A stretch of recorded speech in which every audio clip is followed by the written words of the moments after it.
اصلاح احوال و معاملات کے حوالے سے آپ کی جو خدمات ہیں اس پر بھی اگر کچھ کلام ہو جائے۔ دیکھیے اعلیٰ حضرت امام اہل سنت نے جو رد منکرات اور بدعات کیا اور اصلاح معاشرے میں جو کام کیا، سب سے پہلے آپ نے عقیدے کی اصلاح پر کام کیا۔ صحیح۔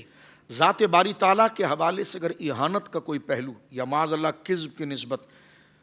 کوئی مذہبی جماعت نے منسوب کرنے کی کوشش کی تو امام احمد رضا نے پہاڑ جیسے دلائل سامنے لا کر کھڑا کیے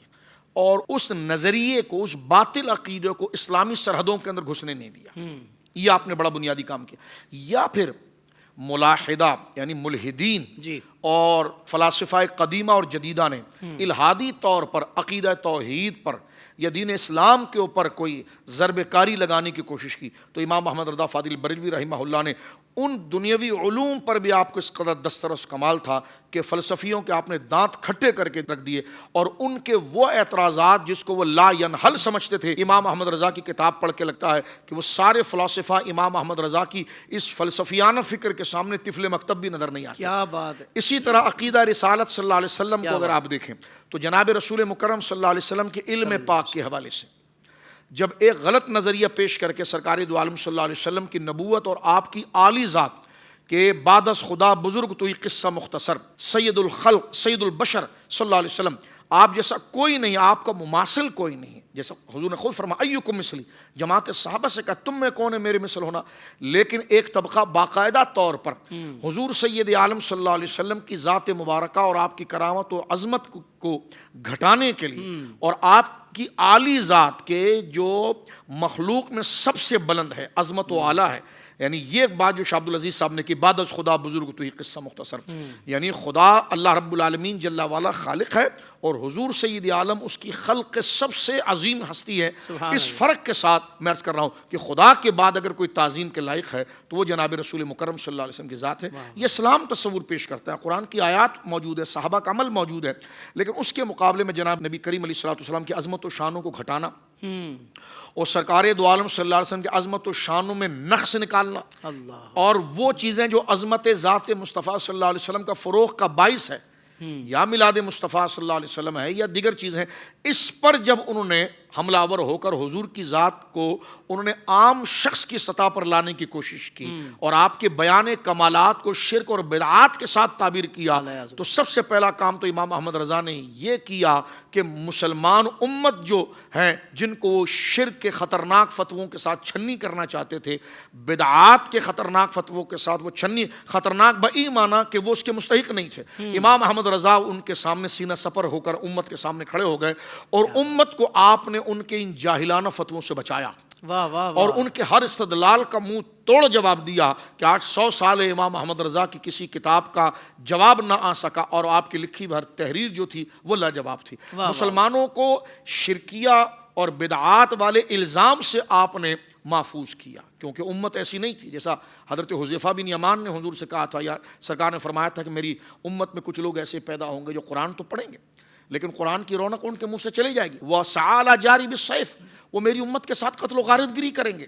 اور وجہ کیا ہوگی قتل و غارت گری کی؟ فرمایا وَرَمَاهُ بِالشِّرْكِ، وہ ان پر شرک کا فتویٰ لگائیں گے۔ تو حضرت حذیفہ بن یمان نے پوچھا یا رسول اللہ صلی اللہ علیہ وسلم اَيُّهُمَا أَوْلَىٰ بِالشِّرْكِ، حضور اس وقت مشرک کون ہوگا، فتویٰ لگانے والا یا جس پر لگ رہا ہے؟ سرکار نے فرمایا رامی، لگانے والا جو ہوگا نشان۔ تو اب آپ دیکھیں اس کا مظاہرہ ہر دور میں خوارج نے کیا ہے۔ جب انہوں نے بر صغیر کے اندر حضور علیہ الصلوۃ والسلام کی تکریم و تعظیم کو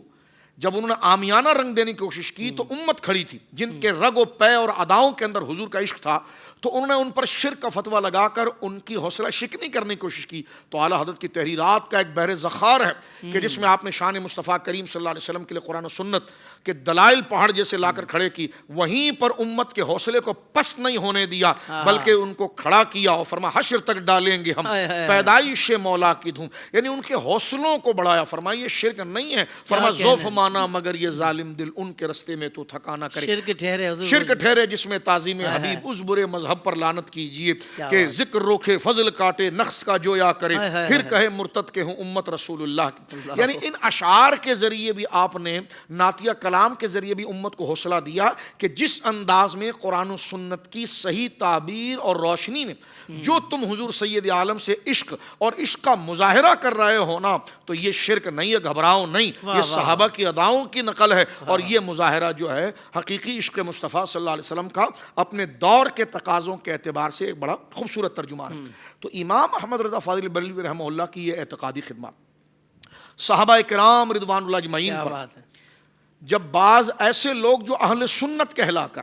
یعنی روافظ تو ہیں اس صف کی طرف لیکن اہل سنت کہلا کر جن لوگوں نے صحابہ کرام رضوان اللہ اجمعین کی تکریم چاہے وہ مسئلہ افضلیت سیدنا صدیق اکبر رضی اللہ عنہ کا ہو یا پھر جناب ناسبیت کا رنگ اٹھا کر انہوں نے مولا مرتضیٰ کی شان کو معاذ اللہ گھٹانا ہو یا کسی صحابی کی عظمت کو پیچھے رفض کے باطن اور خبث باطن سے وہ سیدنا معاویہ رضی اللہ عنہ ہو یا کسی صحابی جلیل القدر صحابی کی صحابیت کا انکار ہو, امام احمد رضا نے ہزاروں صفات کے دستاویزات چھوڑے. کیا بات. دوسرا پہلو اگر ہم آ جائیں اعمال و احوال کی طرف تو اس دور کے اندر امام احمد رضا نے اصلاح حکام بالا کی بھی کی کیونکہ دیکھیں ایک وہ لوگ ہیں جو ایسی جگہ پر بیٹھے ہیں جن کے ہاتھوں میں لوگوں کی زمام ہے, رسیاں ہیں, وہ جو چاہیں معاشرے کے اندر کر ڈالیں. تو امام احمد رضا نے ان سیاسی لوگوں کی طرف بھی اصلاحی کام کیا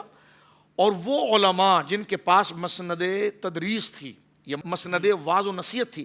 ان کی بھی اصلاح کی اور اس کے ذریعے معاشرے اور اس کے علاوہ جو معاشرے کے اندر عقیدت کے نام پر دیکھیں عقیدت پر پوری جہاد کیا امام احمد رضا. امام احمد رضا فاضل بریلوی کی پوری زندگی عقیدت اور تعظیم کی حفاظت میں گزری ہے. آج میں کہنا چاہتا ہوں میرے کہنے کا ساری دنیا اعتراف کرے گی کہ امام احمد رضا کا نام آ جائے نا تو یقیناً ایک تعظیم دین اور ایک اعتماد دین کا ایک پیغام پیدا ہوتا ہے ذہنوں کے اندر. کیا فرمایا عرش حق ہے مسند رفعت رسول اللہ کی دیکھنی ہے حشر میں عزت رسول اللہ کی. کیسا اعتماد حضور سید عالم کی عزت و توقیر کا آپ پیدا کرتے ہیں. ان کے مولا کے ان پہ کروڑوں درود, ان کے اصحاب و اطرت پہ لاکھوں سلام. اپنے آپ کو کہتے ہیں بے نشانوں کا نشان مٹتا نہیں, مٹتے مٹتے نام ہو ہی جائے گا. تو یہ اسی طرح اگر آپ دیکھیں امام احمد رضا کی یہ صلاحی کاموں کے ساتھ عقیدے کے ساتھ ان اہداف کے ساتھ خاص طور پر دین کے اندر حافظ صاحب کچھ ایسے شعبہ جات ہیں جن سے عقیدت اور احترام یہ ہمارے ایمان کا حاصل ہے. جیسے اولیاء کاملین حضور سید عالم صلی اللہ علیہ وسلم کے ذات آپ کی محبت کے بغیر ہم مومن کیسے ہو سکتے ہیں. اولیاء صالحین ان کی ذات مبارکہ. پھر جو چیز اولیاء سے نسبت کر جائے کیونکہ اولیاء کی تعظیم وجہ ہے کس کی, اللہ رب العالمین کی محبت کی.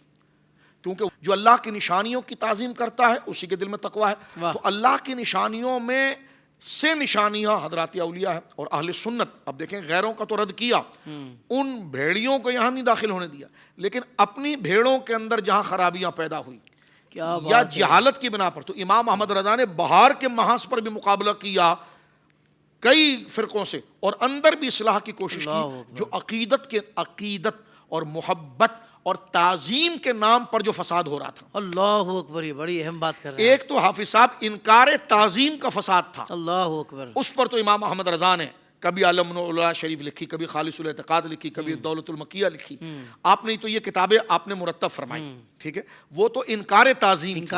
تھا. لیکن یہاں تعظیم کے نام پر جو غلو ہوا, غلو غیر حق ہوا, تو امام احمد رضا کو اللہ نے وہ جرأت عطا فرمائی. یہ نہیں کہ اپنوں پر نظر نہ رکھی جائے, غیروں پر نظر نہ رکھی جائے. غیر ہو یا اپنے, جو ناراض ہیں وہ اور جو یہاں محبت کر رہے ہیں وہ, امام کی نظر میں دونوں کچھ نہیں تھے. امام کی نظر میں صرف اللہ رسول کی رضا تھی. اللہ اکبر, کہ جو اللہ رسول کو پسند ہے وہی ہو. زندگی کے تمام شعبوں میں دینی رہنمائی حاصل کرنے اور آخرت کو بہتر کرنے کے لیے ہمارے YouTube channel Islamic digital studio کو سبسکرائب کر لیں اور بیل آئیکن بھی پریس کر لیں. قرآن سے بھی ملاتا ہے